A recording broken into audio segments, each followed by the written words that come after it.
Assalamualaikum warahmatullahi wabarakatuh. Bismillah walhamdulillah wassalatu wassalamu ala Rasulillah wa ala alihi wa sahbihi wa man walah, amma ba'd. Kita lanjutkan dengan al-qa'idah al-ula. Qala al-musannif rahimahullahu ta'ala, al-qa'idah al-ula an ta'lam anna al-kuffara alladhina qatalahum Rasulullah sallallahu alaihi wasallam muqirrun bi anna Allah huwa al-khaliqur raziq al-muhyi al-mumitu al-mudabbir li jami'il umur. Kaidah yang pertama adalah ketahuilah bahwa orang-orang kafir yang diperangi oleh Rasulullah sallallahu alaihi wasallam dianggap halal darahnya untuk ditumpahkan oleh Rasulullah sallallahu alaihi wasallam, dan Rasulullah SAW benar-benar menghunuskan senjata terhadap mereka, mengerahkan pasukan untuk melawan dan menumpas mereka. Kondisi orang-orang kafir ini adalah muqirrun, mereka mengakui secara garis besar bi anna Allah, bahwasanya Allah Subhanahu wa taala huwal khaliqur raziq, adalah sang pencipta yang sesungguhnya dan pemberi rezeki yang sesungguhnya, al-muhyi yang menghidupkan, al-mumit yang mematikan, al-mudabbir li jami'il umur, dan yang mengatur segala perkara. Ini akidah siapa? Akidah orang musyrik di zaman Rasulullah SAW. Lah kok podo? Kok sama? Ya dalam poin ini memang sama dengan kita. Dalam poin ini, ya. Walam yudkhilhum dzalika fil Islam. Tapi keyakinan mereka yang sampai sekian poin tadi itu sama dengan kita, itu belum sah, belum cukup untuk memasukkan mereka ke dalam Islam. Belum dianggap cukup oleh Rasulullah SAW sebagai syarat masuk Islam. Masih ada yang ketinggalan yang belum mereka akui. Dalilnya apa kira-kira? Apa iya orang yang sudah berkeyakinan seperti itu? Apa iya orang-orang musyrik itu punya keyakinan kayak gitu? Dalilnya adalah firman Allah di surat Yunus ayat ke-31, ya. Qul, tanya, ya. Rasulullah SAW disuruh bertanya kepada orang-orang musyrik itu, man yarzuqukum minas sama'i wal ard, siapa sih yang senantiasa memberi kalian rezeki dari langit dan dari bumi? Dari langit berupa hujan, dari bumi berupa tanaman-tanaman yang tumbuh, yang kalian makan buah-buahannya, ternaknya dan lain-lain. Amma yamliku sam'a wal absara wal af'idah, atau siapakah yang menguasai pendengaran, penglihatan dan pikiran, hati manusia? Amma yamliku sam'a wal absar, enggak ada af'idah, ya. Ataukah siapa yang menguasai pendengaran dan penglihatan? Wa may yukhrijul hayya minal mayyit wa yukhrijul mayyita minal hayy, siapa pula yang berkuasa untuk mengeluarkan makhluk hidup dari benda mati, atau sebaliknya mengeluarkan benda mati dari makhluk hidup? Seperti telur dengan ayam, telur mati keluar dari ayam yang hidup, telur mati menetas, keluarlah ayam yang hidup. Wa may yudabbirul amr, dan siapa pula yang mengatur segala urusan?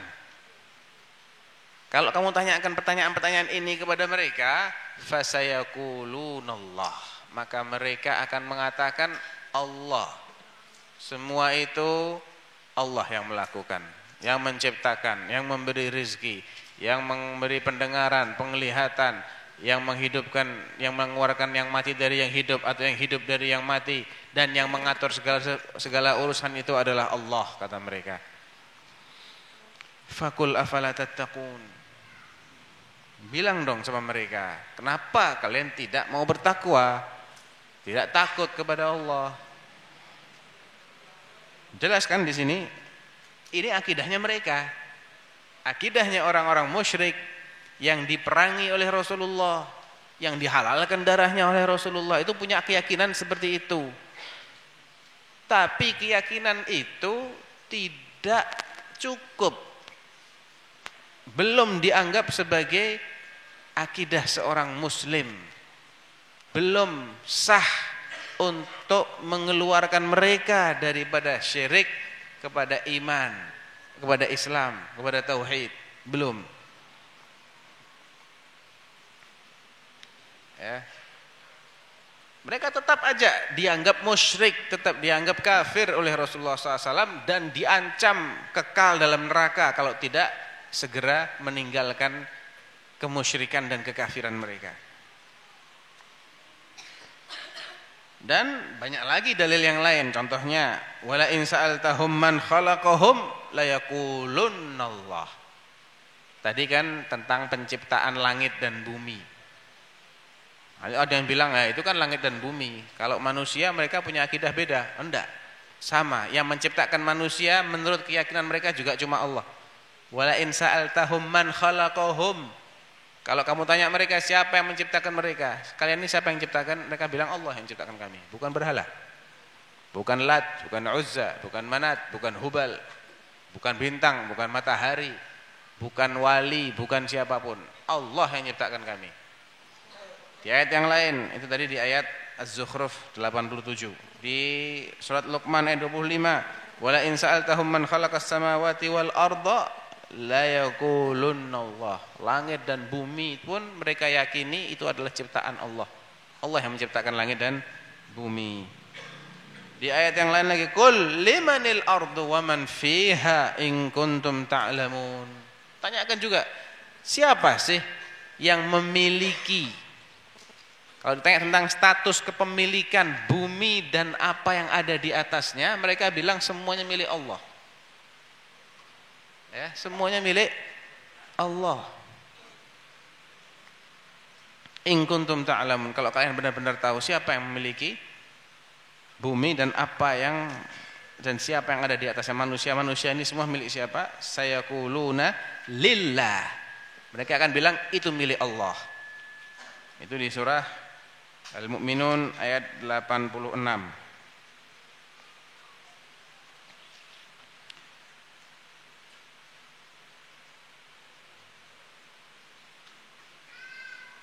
Baik.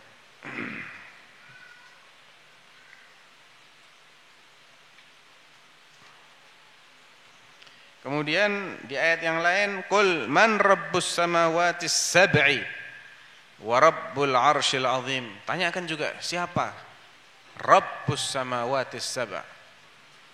Rabb itu sendiri mengandung 3 pengertian. Khaliq wa malik wa mudabbir. Ya. Siapa yang mencipta, siapa yang menguasai dan siapa yang ngatur langit yang 7 dan arsy yang agung, sayaquluna lillah. Itu semua milik Allah. Qul man biyadihi malakutu kulli syai'in wa huwa yujir wa la yujaru alaihi in kuntum ta'lamun. Tanyakan juga, siapa yang di tangannya ada kekuasaan segala sesuatu? Dan siapa pula yang bisa memberikan perlindungan terhadap siapa yang dikehendakinya dan yang bisa menggagalkan perlindungan siapapun. Karena enggak ada yang bisa melindungi siapapun dari kehendaknya Allah. Yujir wala yujaru alaih in kuntum ta'lamun. Kalau kalian benar-benar tahu siapa coba? Sayaquluna lillah. Allah lagi jawaban mereka. Itu akidahnya orang musyrik. Jadi semua pertanyaan itu kalau ditujukan kepada orang musyrik di masa Rasulullah, jawaban mereka Allah, tidak ada yang lain. Apakah mungkin mereka malu untuk jawab berhala mereka mampu begitu? Tidak, bukan karena mereka malu. Mereka itu cinta banget sama berhalanya dan mengagungkan berhala mereka. Bahkan cintanya mereka kepada para berhala itu minimal setara dengan cintanya mereka kepada Allah, bahkan kadang lebih. Wa minan nasi man yattakhidhu min dunillahi andada. Apa yang mereka lakukan kepada andad ini? Yuhibbunahum kahubbillah. Ada di antara manusia itu yang menjadikan tandingan-tandingan bagi selain Allah, di mana mereka cintai tandingan-tandingan selain Allah itu sebagaimana mereka mencintai Allah. Kalau memang mereka punya keyakinan lain selain itu pada Tuhan-Tuhan mereka, misalnya mereka meyakini Tuhan kami ini pencipta juga, Tuhan kami ini juga memberikan kami rezeki, Tuhan kami ini yang menyembuhkan kami kalau kami sakit, mengabulkan, menyelamatkan kami ketika kami sedang terombang ambing di tengah lautan. Kenapa nggak disebut sama mereka? Ya. Konsekuensi dari cintanya mereka, harusnya mereka menyebut kehebatan-kehebatan Tuhan mereka kalau memang punya kehebatan. Jelas? Kenapa pertanyaan itu tidak dijawab? Kenapa mereka tidak menjelaskan hal tersebut? Karena memang mereka nggak pernah punya keyakinan kayak gitu. Nggak pernah punya keyakinan bahwa berhala itu menciptakan, menguasai, menghidupkan, mematikan, apalagi tadi, memberi rezeki, mengatur segalanya. Nggak punya keyakinan kayak gitu. Lah kok hari gini ada yang mengaku muslim punya keyakinan yang lebih parah dari orang musyrik zaman Nabi. Ada apa ada? Ada, banyak. Ya.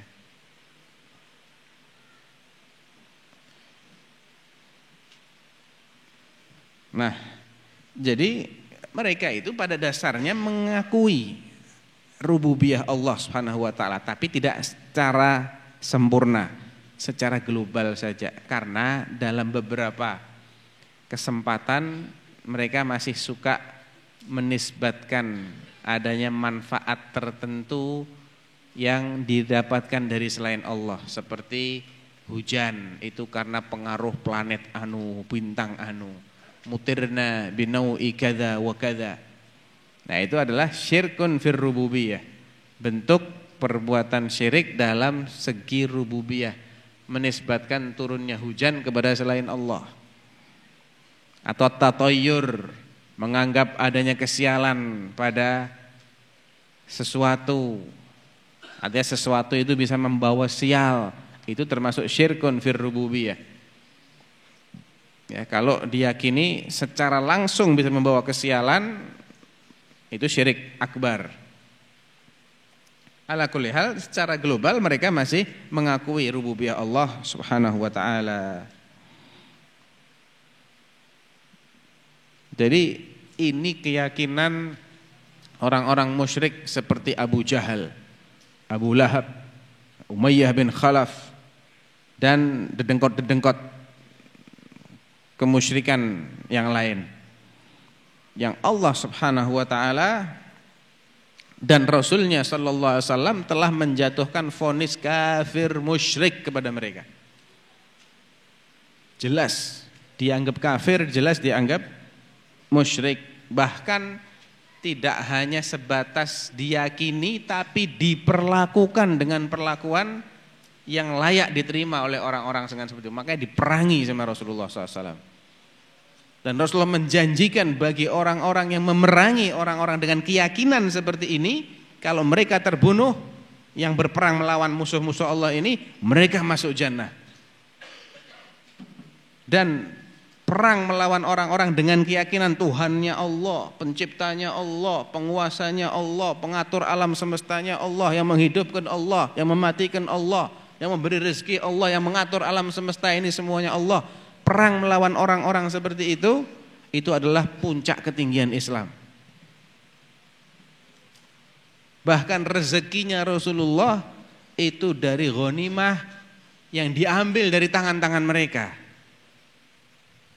Ya. Itu keyakinannya begitu.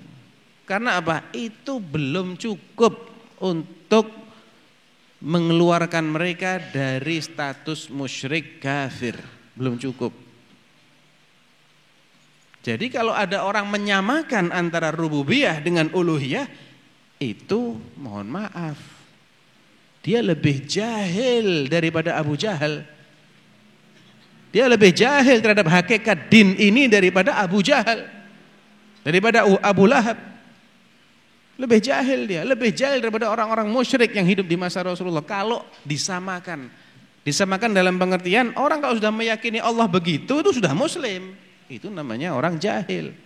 Dia tidak ngerti hakikat dari dakwahnya Rasulullah itu kepada siapa ditujukan. Dikiranya Rasulullah itu mendakwahi orang-orang yang tidak percaya adanya Allah. Tidak percaya kalau Allah itu pencipta jagat raya. Tidak percaya kalau Allah itu yang memberi rizki, yang menghidupkan, yang mematikan. Itu bukan orang ateis. Mereka itu orang-orang yang punya kepercayaan. Dan yang dipercaya juga bukan genderuwo, bukan jin, bukan aliran kepercayaan yang tidak jelas itu, bukan. Yang dipercaya Allah. Dan mereka sangat fasih menyebut lafaz Allah, lebih fasih daripada kita. Ya, lebih fasih. Fasihnya luar biasa. Ya. Jadi jangan sampai punya asumsi bahwa orang musyrik itu mengingkari kekuasaannya Allah. Enggak, mereka ngakui Allah itu yang berkuasa. Bumi dan apa yang ada di atas itu milik Allah, kata mereka. Yang nurunkan hujan, yang ini itu Allah semua, mereka ngakui. Tapi tetap itu tidak menjadikan mereka dianggap muslim. Mereka diperlakukan dengan perlakuan yang tegas oleh Rasulullah sallallahu alaihi wasallam, dan Rasulullah memotivasi para pengikutnya untuk menundukkan mereka ke dalam pangkuan Islam. Kalau musyrik enggak ada pilihan jizyah. Pilihannya cuma satu. Masuk Islam atau perang. Ya, jizyah itu hanya bagi ahlul kitab. Jizyah itu bagi ahlul kitab dan majusi. Adapun musyrik cuma dua pilihannya, afan, bukan satu, cuma dua. Masuk Islam atau ya kami akan lawan. Enggak boleh ada kemusyrikan di muka bumi. Wa qatiluhum hatta la takuna fitnah ay syirkun wa yakuna ad-dinu kulluhu lillah. Dan ketundukan itu seluruhnya hanya untuk Allah Subhanahu wa taala.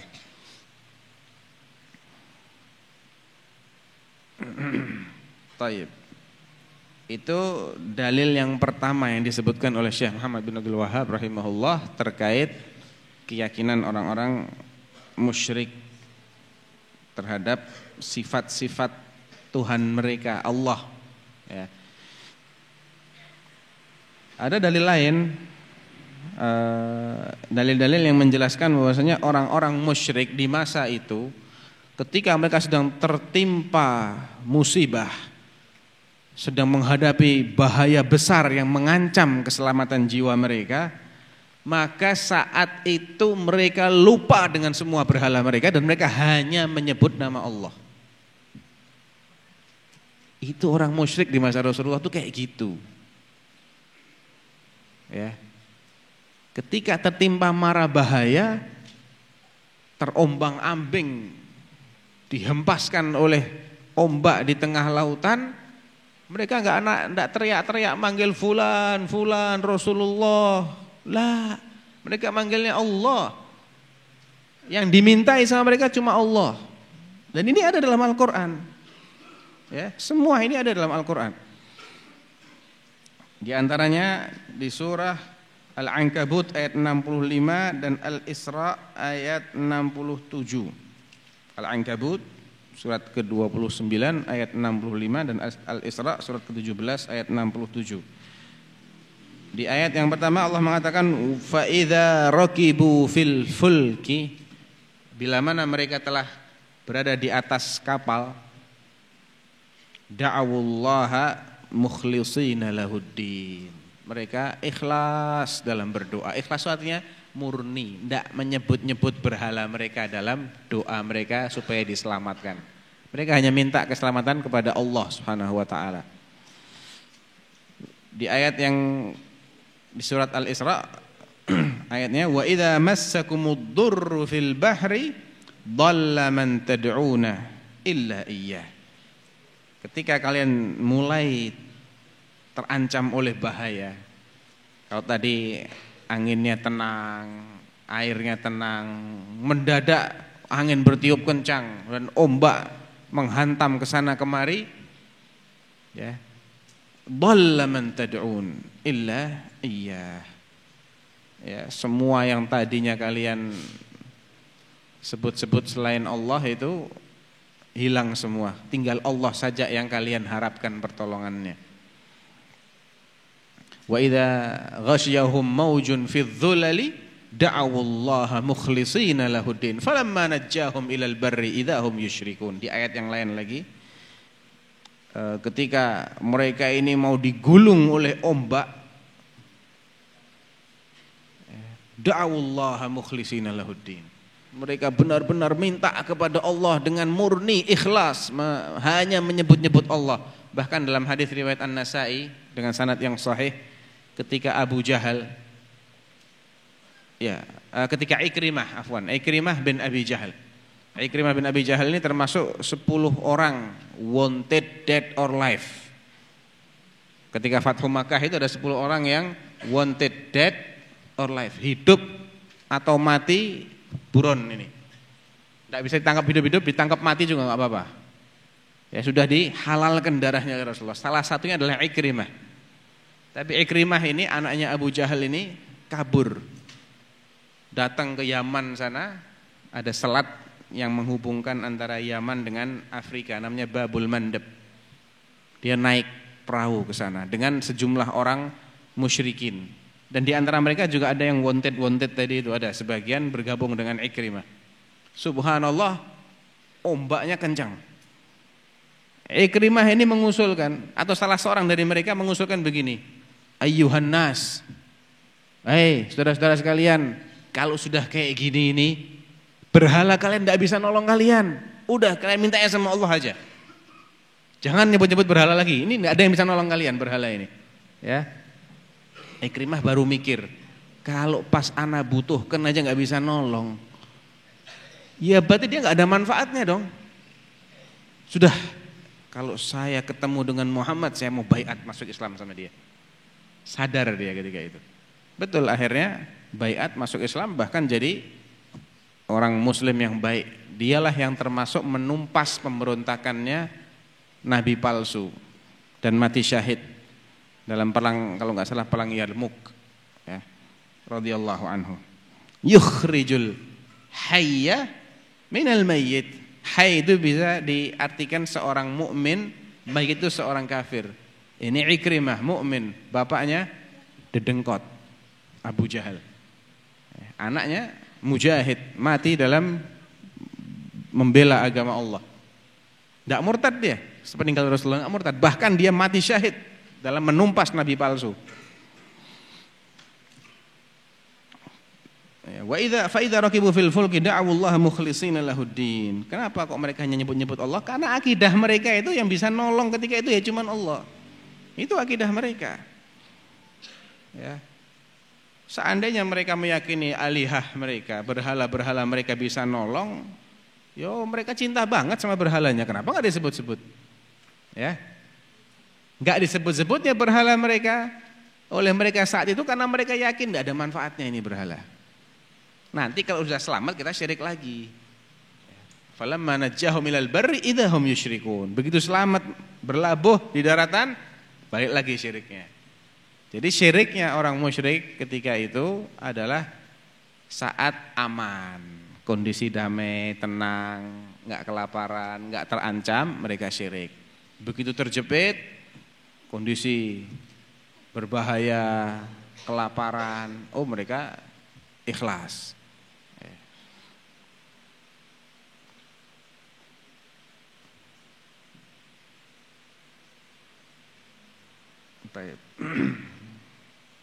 Contoh atau dalil-dalil jenis ketiga yang menggambarkan hakikat kepercayaan atau keimanan orang-orang musyrik, dan mereka telah menyatakan secara terus terang apa sih yang mereka yakini terkait berhala-berhala mereka itu. Kalau mereka tidak meyakini berhalanya ini bisa menolong mereka saat tertimpa musibah, tidak meyakini berhalanya ini menciptakan atau menghidupkan atau mematikan atau memberi rizki atau menurunkan hujan atau mengatur atau menguasai, enggak, sama sekali enggak punya keyakinan begitu. Terus keyakinan keyakinan mereka ini terhadap berhala itu apa terus? Mereka juga jelaskan apa keyakinan mereka sesungguhnya. Itu juga ada dalam Al-Qur'an, ya. Wa minan nasi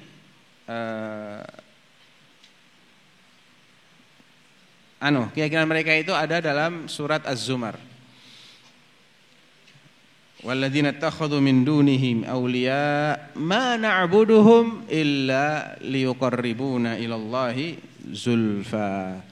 Mereka yang menjadikan tandingan-tandingan selain Allah, mengharapkan adanya pertolongan dari atau aulia, mengangkat selain Allah sebagai aulia yang dekat, yang membela mereka. Itu keyakinan mereka ini adalah bahwa selain Allah ini akan mendekatkan mereka kepada Allah sedekat-dekatnya. Mereka lah wasilah-wasilah kami untuk mendekatkan diri kami kepada Allah. Itu satu di antara kepercayaan mereka terhadap berhala-berhala. Jadi berhala-berhala itu sebagai wasilah untuk mendekatkan para penyembahnya kepada Allah sedekat-dekatnya. Keyakinan yang kedua adalah bahwa berhala-berhala itu adalah yang akan mengajukan, memintakan syafaat untuk mereka kepada Allah di hari kiamat. Wa yaquluna haula'i syufa'auna indallah. Mereka lah yang kami harapkan akan memintakan syafaat. Syafaat itu sendiri adalah mediasi, at-tawassut lil ghairi fi jalbin naf'i au daf'i dhurr. At-tawassut menjadi perantara untuk orang lain dalam rangka mendatangkan manfaat atau menolak madarat untuk orang lain tersebut. Ya. Jadi mereka mengharapkan bahwa berhala mereka ini nanti akan mintakan syafaat kepada mereka agar mereka dimasukkan jannah, agar dihindarkan dari neraka. Itu keyakinan orang-orang kafir yang mereka nyatakan dengan lisan mereka secara gamblang dan sengaja tidak ada hal lain yang disebut-sebut oleh mereka selain dua hal ini. Padahal tadi orang-orang kafir, orang-orang musyrik itu sangat cinta kepada berhalanya. Seandainya ada selain dua hal ini yang mereka yakini tentang berhala-berhala mereka, pasti mereka akan sebutkan. Tidak akan pelit-pelit mereka untuk memuji-muji berhala mereka. Sebagaimana orang yang antum kagumi, antum pasti akan menyebutkan banyak kebaikannya dia, toh. Sesuai dengan yang antum yakini tentang orang ini. Oh, dia ini masya Allah pintar, begini. Tapi kalau dia miskin, antum akan bilang dia ini kaya. Oh, dia memang realitanya miskin. Saya tidak pernah yakin nih bahwa dia ini adalah orang kaya, enggak. Yang saya yakini dia itu pintar, begini. Sesuai dengan realita yang dimiliki. Maka tidak disebutnya selain dua hal tadi menunjukkan bahwasanya mereka tidak punya keyakinan lain selain dua hal ini. Itulah ringkasan dari akidah orang kafir terhadap berhala mereka. Sebatas itu saja. Tidak berkuasa lebih dari itu. Tidak bisa menyembuhkan mereka ketika sakit. Tidak bisa menyelamatkan mereka dari ombak yang menghempas di tengah lautan. Tidak bisa menurunkan misalnya makanan dari langit atau menurunkan hujan.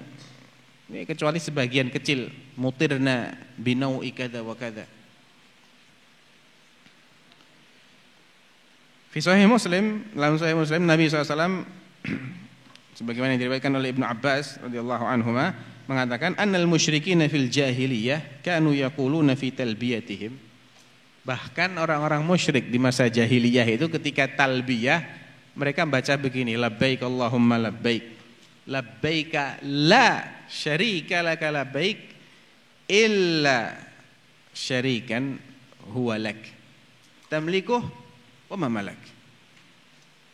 Labbaik, aku penuhi panggilanmu ya Allah, aku penuhi panggilanmu, aku penuhi panggilanmu. Tidak ada sekutu bagimu kecuali sekutu yang itu sekutu itu kau miliki dan dia nggak bisa memilikimu. Alias dia ini termasuk yang kau kuasai dan dia tidak menguasai apa-apa. Jadi hatta syiriknya mereka itu syirik jauh lebih mending kalau dibandingkan dengan syiriknya orang hari ini. Ketika meyakini bahwa selain Allah itu berkuasa, memiliki sesuatu. Orang musyrik bilang ini berhala tidak punya apa-apa, ya, tidak punya apa-apa.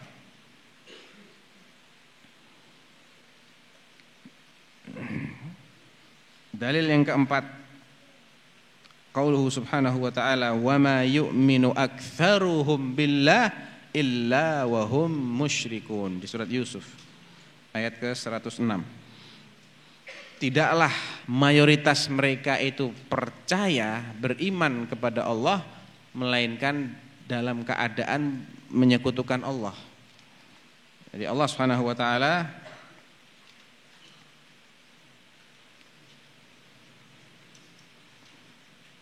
menceritakan bahwasanya mereka ini menggabungkan antara iman dengan syirik dalam waktu yang bersamaan. Inilah hakikat dari orang-orang yang diperangi oleh Rasulullah SAW. Jadi Rasulullah tidak mengatakan mereka ini 100% kafir dalam pengertian tidak percaya apa-apa. Tidak. Kafirnya mereka itu bukan karena tidak percaya terhadap adanya Allah, tidak percaya dengan sifat-sifat Allah secara keseluruhan. Tidak, ada banyak, mungkin ya, relatif banyak lah sifat-sifat Allah yang mereka percayai. Tapi ingat, itu tidak cukup, belum sah. Ya, belum menjadikan mereka itu muslim. Makanya didakwahi terus sama Rasulullah. Ngeyel, melawan dakwah Rasulullah, ya dilawan sama Rasulullah, ditumpas. Bahkan kalau mereka menghalang-halangi penyebaran dakwah, mereka ditumpas. Biar orang-orang yang di belakang mereka itu bisa merasakan nikmatnya dakwah Islam, dakwah tauhid ini.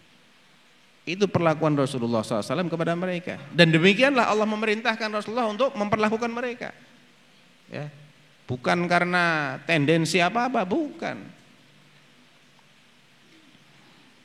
Jadi mereka mempercayai sesuatu, tetapi kepercayaan mereka ini tidak menjadikan mereka mukmin. Qala Ibnu Abbas fi tafsiril ayah, ketika menafsirkan ayat ini, Ibnu Abbas radhiyallahu anhu mengatakan, min imanihim, di antara keimanan mereka, annahum idza qila lahum man khalaqas samawat wa man khalaqal ard wa man khalaqal jibal qalu Allah wa hum yusyrikun. Di antara, kan di sini Allah bilang wa ma yu'minu aktsaruhum billah illa wa hum musyrikun. Allah menetapkan adanya keimanan pada diri mereka, dan di saat yang bersamaan mereka juga tetap berstatus musyrik. Lantas keimanannya kayak apa ini? Dijelaskan sama Ibnu Abbas, di antara keimanan mereka itu adalah kalau ditanya siapa yang menciptakan langit-langit, siapa yang menciptakan bumi, siapa yang menciptakan gunung-gunung, mereka bilang Allah. Padahal mereka ini orang musyrik, bukan orang mukmin. Ya, tetap mereka bergelimang dalam kemusyrikannya. Jadi selagi mereka belum mau mengakui bahwa Allah lah satu-satunya yang berhak untuk diibadahi, maka mereka tetap berstatus musyrik. Dalil lain jenis kelima, ya, ini tambahan dari Syekh Saleh Sindi dalam syarahnya, annallaha subhanahu law ta'ammalta awamirahu lihaula'il musyrikin wa nawahihi lahum. Kalau kita perhatikan perintah-perintah Allah terhadap orang-orang musyrik dan larangan-larangan Allah yang ditujukan kepada orang-orang musyrik ini, lama wajadta fihi amrun lahum bitauhidillahi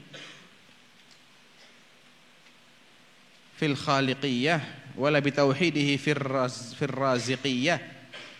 Tidak akan kita temukan Allah nyuruh mereka untuk mengesahkan Allah sebagai sang pencipta. Tidak akan ada. Ya, semua perintah Allah yang ditujukan kepada orang-orang musyrik dan semua larangan Allah yang ditujukan kepada mereka itu tidak ada satupun yang isinya nyuruh mereka untuk mengakui Allah sebagai Khalik dan sebagai Razik, memberi rezeki. Berarti emang mereka enggak mengingkari kalau Allah yang begitu. Wa innama tajidul amra bitauhidillahi fil ibadah. Lagi-lagi yang kita temukan adalah perintah untuk mengesahkan Allah dari sisi ibadah. Lianna hadza huwa makmanul khalal indahum la ghairuh. Karena memang cacatnya keimanan mereka itu pada poin ini, bukan yang lain. Ya, ini yang kurang pada mereka. Coba kita perhatikan, ya ayyuhan nas u'budu rabbakumul ladzi khalaqakum walladzina min qablikum la'allakum tattaqun. Perintah untuk u'budu. An-nas di sini menyebuti semua manusia, mukminuhum wa kafiruhum. Kemudian ayat berikutnya itu ayat pertama ya di surat, ayat pertama dalam Al-Qur'an, dalam susunan ayat-ayat Al-Qur'an yang bernada perintah. Antum perhatikan aja dari awal Al-Qur'an, dari awal mushaf, tidak ada satu ayat pun yang tegas-tegas nadanya memerintahkan sebelum ayat ini. Al-Baqarah itu. Ya ayyuhan nas u'budu. Itu perintah, fi'il amr. Dan perintah pertama adalah perintah untuk ibadah bitauhid.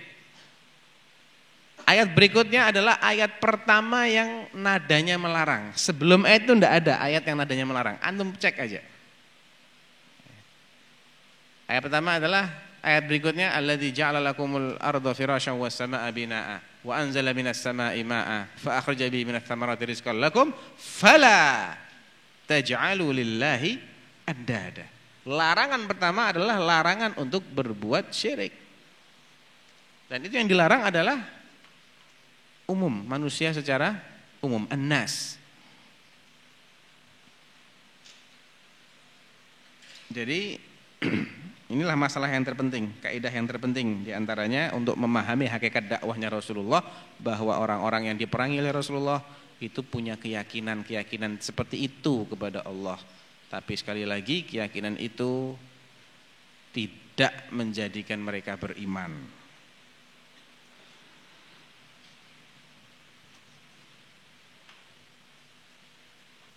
Oleh karenanya ketika mereka itu diajak untuk mengakui secara lisan la ilaha illallah, wa idza qila lahum la ilaha illallah yastakbirun.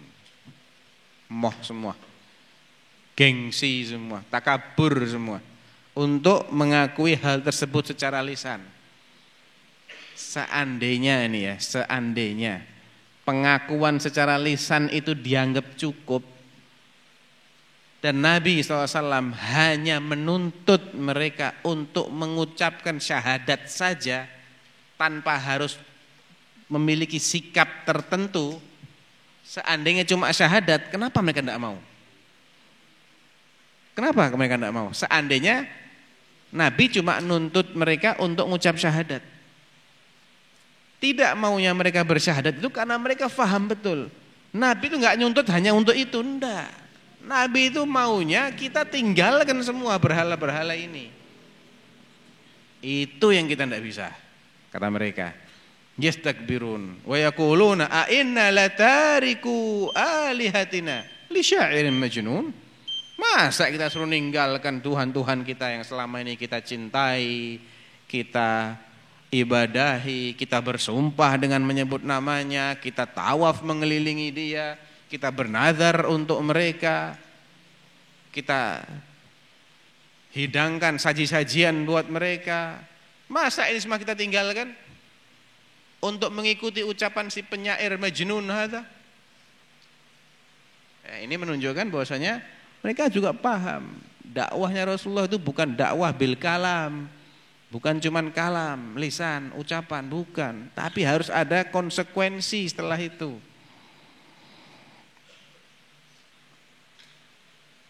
Di ayat yang lain, wa'ajibu an ja'ahum mundzirum minhum wa qalal kafirun hadza sahirun kadzdzab. Itu di surat Shad ayat 5. Ayat 4 dulu ya. Wa'ajibu, mereka merasa ajaib nih. Ketika datang seorang pemberi peringatan dari kalangan mereka sendiri, mereka kenal sebelumnya siapa ini orang, bukan pembohong, bukan penjahat, orang yang jujur, orang yang akhlaknya luar biasa, orang yang mereka bangga-banggakan. Sebelum diangkat jadi nabi itu mereka membanggakan ada seorang pemuda dengan akhlak seperti ini di tengah-tengah mereka. Orang yang mendamaikan bangsa Quraisy setelah mereka hampir berperang rebutan siapa yang naruh Hajar Aswad kembali ke tempatnya. Orang yang seperti ini baiknya datang kepada mereka, ngasih mereka peringatan, kalian jangan berbuat syirik, celaka nanti kalian. Mereka anggap, oh, aneh ini ajakannya ini orang. Wa qalal kafirun, maka berkatalah orang-orang kafir itu, yang mengkafirkan Allah loh. Hadza sahirun kadzdzab. Ini tukang sihir, pembohong. Dulunya Al-Amin, begitu ngajak tauhid dibilang kadzdzab. Dulunya pemuda yang akhlaknya Masya Allah, ya, dibilang tukang sihir. Lihat jawaban mereka pada ayat berikutnya. Aja'alal alihata ilahan wahidah. Dia paham betul, ini maunya Rasulullah ini adalah yang banyak ini di cancel semua. Tuhan-Tuhan yang banyak ini buang semua. Hancurkan semua. Jangan lagi sembah-sembah mereka, sembahnya Allah aja. Mereka paham betul maunya Rasulullah itu seperti itu. Dan itu yang buat mereka itu keberatan untuk mengucap syahadat. Karena mereka tahu kalau saya cuma mengucap syahadat, tapi saya tidak tinggalkan Tuhan-Tuhan ini, percuma. Mereka tahu persis. Ya. Aja'alal alihata ilahan wahidan inna hadza la syai'un ujab. Ini aneh bin ajaib kalau kita suruh meninggalkan tradisi nenek moyang kami ini. Jadi subhanallah ayyuhal ikhwah, syubhat di antara syubhat terbesar orang-orang musyrik itu adalah loyalitas kepada tradisi. Jadi orang itu kalau dibilang begini, ente ini enggak setia dengan budaya bangsa, itu dia gemeter itu. Di mata dia, wah ini pengkhianatan besar ini. Takut dia dengan ancaman itu. Anak enggak ngada-ngada loh. Bukti realnya Abu Thalib. Orang dibilang kamu ini mengkhianati wasiat nenek moyangmu, ajaran nenek moyangmu, tradisi leluhurmu, kamu tinggalkan, kamu ikut ajaran baru. Itu di mata mereka adalah syubhat besar sekali yang menghalangi mereka untuk masuk Islam. Padahal saya enggak habis pikir betapa gobloknya Abu Thalib itu. Mohon maaf ya, jangan tersinggung ya. Kok emang goblok banget ini orang? Hah? Kenapa ketawa? Setuju ya, Abu Thalib goblok? Buktinya dia ini goblok. Di akhir hayat, ketika dia ini mau mati, hadisnya fi sahihain. Ja'ahu Rasulullah SAW. Wa indahu Abu Jahlin wa Abdullah bin Abi Umayyah. Ketika ditilikin oleh keponakannya Rasulullah SAW, lamma hadara Abu Talib bin al-wafah, ketika Abu Talib sudah mau mati, tapi masih sadar dia, Rasulullah datang. Tapi di sampingnya Abu Talib sudah ada teman-teman jahiliyahnya, Abu Jahal sama Abdullah bin Abi Umayyah. Apa kata Rasulullah? Permintaan Rasulullah kepada pamannya itu cukup sederhana. Ya ammi, qul la ilaha illallah. Kalimah uhajju laka biha indallah. Hai pamanku, tolong, please. Mungkin bahasanya sekarang ya. Ucapkan la ilaha illallah. Pembelaanmu kepada dakwah ini sudah terbukti. Cintamu kepadaku sudah terbukti. Bahkan kamu pernah terang-terangan mengatakan ajaranku ini adalah ajaran terbaik dalam syair yang terkenal Nuniyahnya itu. Ya. wa aradta dinan qad araftu bi annahu min khairi adyanil bariyati dina. Wa da'awtani wa za'amta annaka nasihun wa laqad sadaqta wa kunta thamma amina. Yang engkau tawarkan din kepadaku yang aku tahu ini adalah din terbaik. Dan engkau mendakwahiku dan mengklaim kamu ini tulus, dan saya yakin kamu itu memang dari dulu orang yang jujur. Saya enggak nganggap kamu ini dusta dalam mendakwahiku secara tulus. Terus kenapa ini kamu beriman? Laulal malamatu au hidari subbatin lawajadtani samhan bidzaka mubina. Kalau bukan karena takut diomongi orang nanti, dijelek-jelekkan pengkhianat, ya, pengkhianat budaya leluhur, meninggalkan tradisi nenek moyang. Kalau bukan karena orang bakal ngomong begitu, saya akan terima ajakanmu. Makanya kita didakwahin begitu, ya ammi qul la ilaha illallah kalimah. Tinggal ini tok syaratnya ini. Lagian dia juga nggak bisa suruh sholat, udah mau mati masalahnya. Paling suruh ngucap ini tok, Rasulullah cuma minta dia suruh ngucap la ilaha illallah. Satu kalimat ini nanti saya akan membela kamu di hadapan Allah. Saya menjadi pembelamu di hadapan Allah kalau kamu mau mengucapkan ini. Apa kata Abu Jahal dan Abdullah bin Abi Umayyah? Atarghabu an millati Abdul Muttalib. Kamu tidak seneng ya sama ajarannya bapakmu? Coba dipikir. Seandainya dia mengucapkan la ilaha illallah, terus dia mati, terus dia dihujat oleh orang satu penduduk Mekah, apa ruginya? Mau mati kok. Ya enggak, sudah mati mau dihujat kan tidak dengar toh? Apa coba ruginya? Bener enggak? Kenapa tetap enggak mau tinggalkan itu? Ajaran leluhurnya yang sesat itu. Kok dia masih berat gondeli ajaran leluhur? Itu memang syubhatnya besar, ajaran leluhur itu. Di ayat yang lain, wa idza qila lahum ittabi'u ma anzalallah qalu bal nattabi'u ma wajadna 'alaihi aba'ana. Di ayat yang lain, qalu bal nattabi'u ma alfaina 'alaihi aba'ana. Awalau kana aba'uhum la ya'qiluna syai'an wa la yahtadun. Kalau dikatakan kepada mereka, ikuti apa yang Allah turunkan, Al-Quran dan Sunnah dong yang diikuti. Oh enggak, kami mau ikutin apa yang diajarkan oleh leluhur kami. Saya akan tetap berpegang teguh kepada warisan nenek moyang. Walaupun nenek moyang kalian tidak berakal, enggak dapat hidayah, tetap kayak gitu. Di ayat yang lain, awalau kana syaitan yad'uuhum ila adzabis sa'ir, apakah kalian tetap akan setia dengan ajaran nenek moyang kalian dan meninggalkan ajaran Allah dan Rasulnya walaupun setan itu ngajak kalian kepada neraka? Itu adalah bukti nyata tentang besarnya syubhat yang satu ini.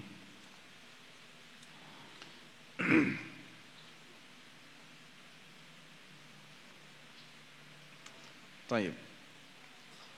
Dan itu juga terjadi pada umat-umat sebelum Rasulullah SAW sama. Di surat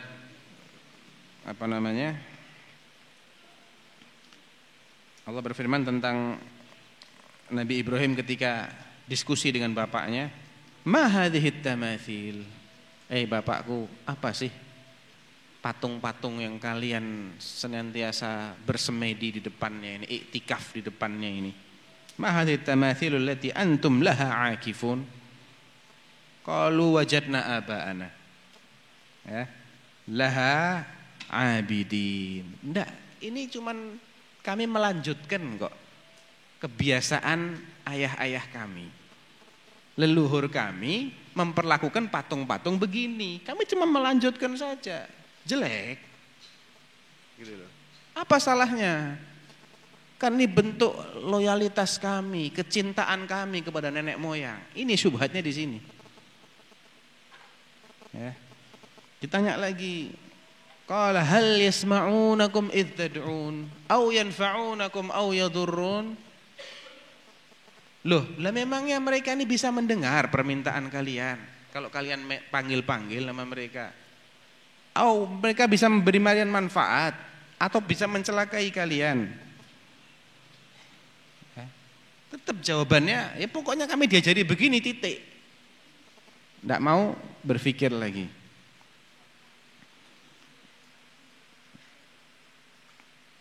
Taib. Itu kaidah yang pertama. Yang kedua, adzan dulu ya. Taib, adzan dulu nanti kita sambung dengan